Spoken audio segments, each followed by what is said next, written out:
Hey guys, welcome back to Ace Recaps. Today I'm going to be explaining a 2023 Telugu mystery thriller film titled Virupaksha. The movie starts off as we watch a couple perform an ancient demonic ritual on a little child. The entire village surrounds their house, accusing them of using black magic which caused the deaths of many kids in and around the vicinity. The man is brutally assaulted and dragged out of his house, only to be tied around a tree with his dear wife. The man still continues to chant the mantra even in the bloody mess, and the people take this as a bad sign, so they pour gasoline on the couple and light them on fire. As they scream for dear life, their son falls to his knees and cries at the loss of his parents. Looking at this, the woman curses the village, claiming that during the next river festival, the village will be turned into a graveyard. The villagers contemplate that they do not need the offspring of the evil couple to reside in the village, and so the chief drops him away at a far-off orphanage.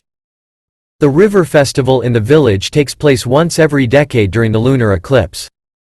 12 years go by without an incident, until one day we watch as an old farmer is attacked by crows. He then just walks away into the forest as though he is possessed. As the festival is about to take place in a few days, the villagers consider this to be a bad omen, but continue with their preparations for the auspicious day. We are now introduced to the protagonist of the film, Surya.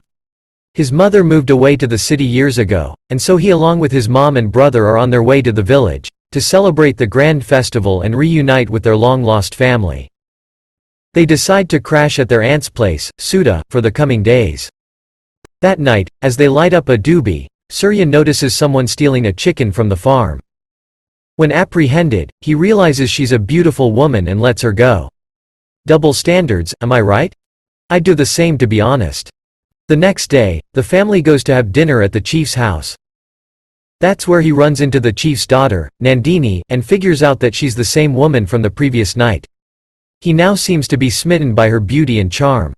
Apparently, she suffers from seizures from time to time, and has to be given an injection every week to help deal with the problem. Nandini acts as a bouncer when her best friend Suri secretly meets up with her boyfriend Kumar. The both of them want to get married, but are troubled by the fact that he's an outsider and her parents won't let the relationship go forward. Surya shows up and decides to help them out too by claiming Kumar as a relative. This lights up a spark between him and Nandini. Over the next few days, the couple run into each other all around the village and they both grow fond of one another. I mean, look at her, even I'd fall for those eyes. One day, while dropping her home, Surya confesses his love for the woman and tells her his intentions of marrying her. Nandini just tears up and tells him that it can never happen as she could die at any moment due to her illness, but Surya promises to stay by her side through it all. He promises to wait for her response until his last day at the village and they move on. In the next scene, the old farmer from the beginning of the movie wakes up in the middle of the forest with blisters all over his face. During the first day of the festival, he walks straight into the temple and looking at the goddess, he pukes up blood and passes away. The whole village trembles in fear as this is a very bad omen. The temple high priest brings out the ancient book of rituals as a last resort. The book is thousands of years old, written by the village ancestors. The book says that if such a bad event takes place in the temple, it means that the goddess has abandoned its people. The only way to prevent more deaths is to seal away the shrine and place the village under lockdown for the next 8 days during the lunar eclipse. During this isolation, no resident from the village is allowed to step out or the curse will be strengthened beyond repair. The villagers then proceed to place all the portraits of the goddess in front of the shrine and lock it down. All the clothes of worship are lit up on fire in a large pit. The only people allowed to leave the village are Surya and his family because they haven't inhaled the village air in over a decade and so they are considered to be outsiders. As they are about to leave, Surya waits for Nandini to confess her love but she never shows up. Heartbroken, he leaves the village. Back at home, Nandini is disturbed that the love of her life is about to leave for good. Just before she could stop him, she has a seizure and mistakenly breaks all of her medicine bottles. Her cousin rushes to the city to fetch more of it, but meets with an accident on his way back.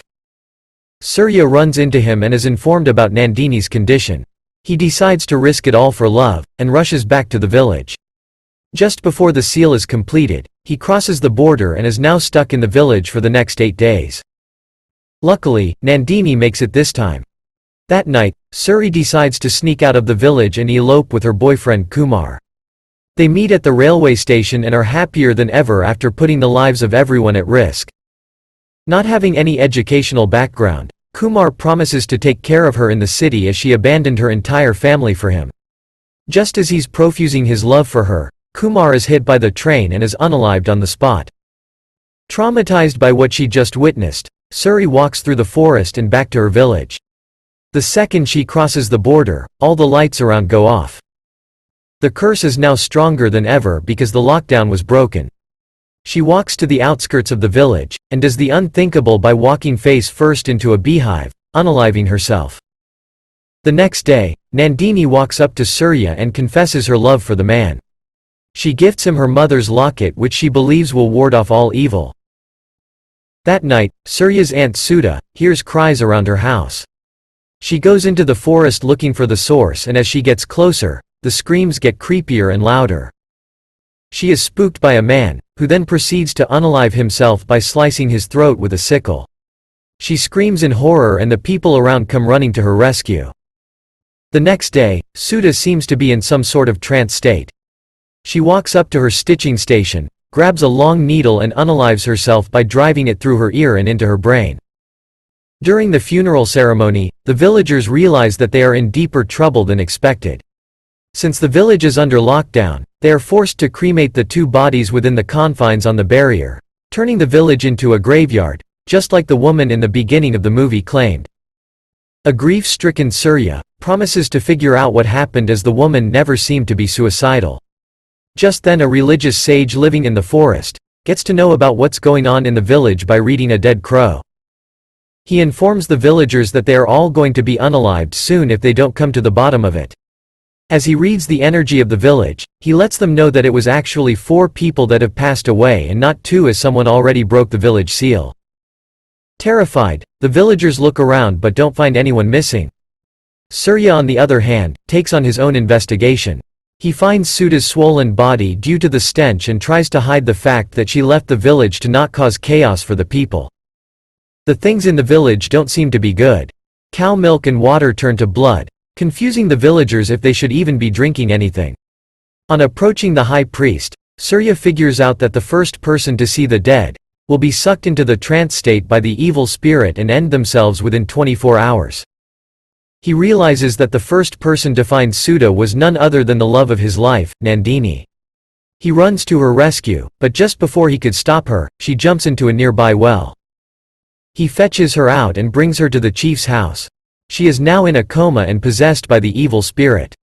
The frightened villagers turn to the high priest for an explanation.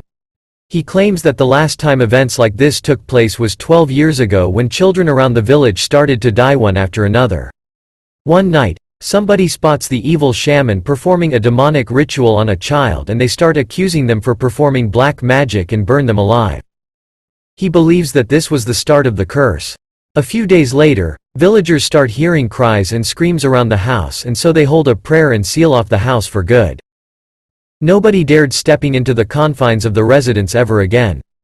Having no other option to save the love of his life, Surya breaks into the house and figures out that someone from the village has been there before. He finds an old book of black magic and comes to the conclusion that it was the couple's son who placed a curse on the village as revenge for what they did to his parents. The high priest turns to the book of rituals once again. He informs the villagers that the only way to put an end to the deaths now is to put Nandini in a coffin, offer up every person's blood and sacrifice the girl by burying her deep underground.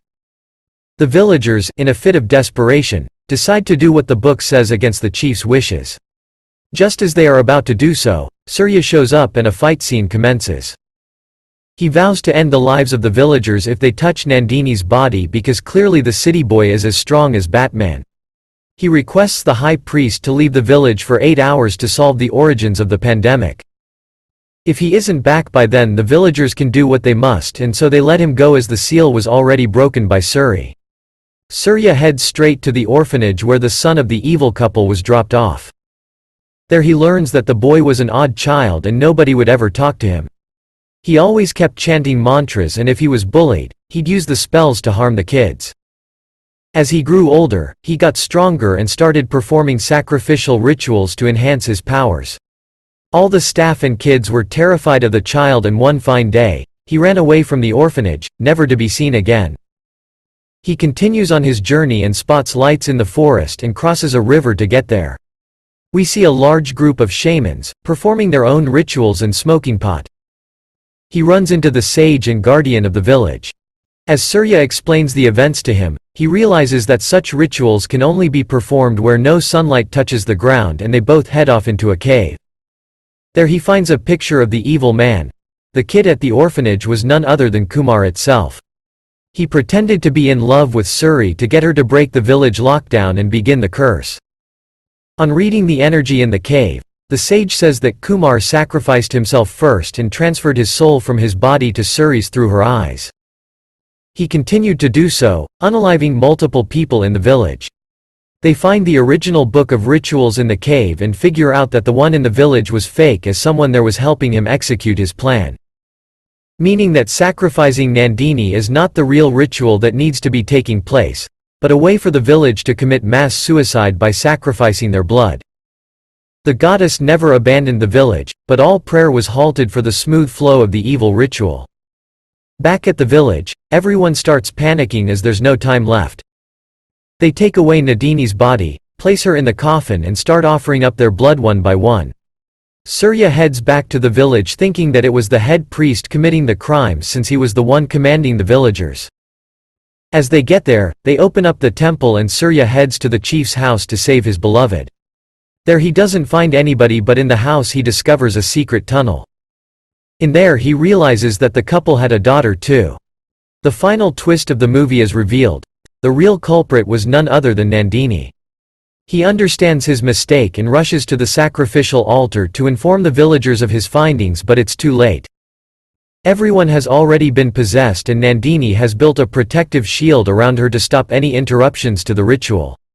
A tree is lit on fire and the villagers start unaliving themselves by walking into it, ending the story the same way it began. Surya confronts her and she reveals her intentions behind the curse. Apparently, her parents were not evil but kind-hearted individuals. Since her mom suffered from paralysis, her father started to learn the Vedic ways to help her.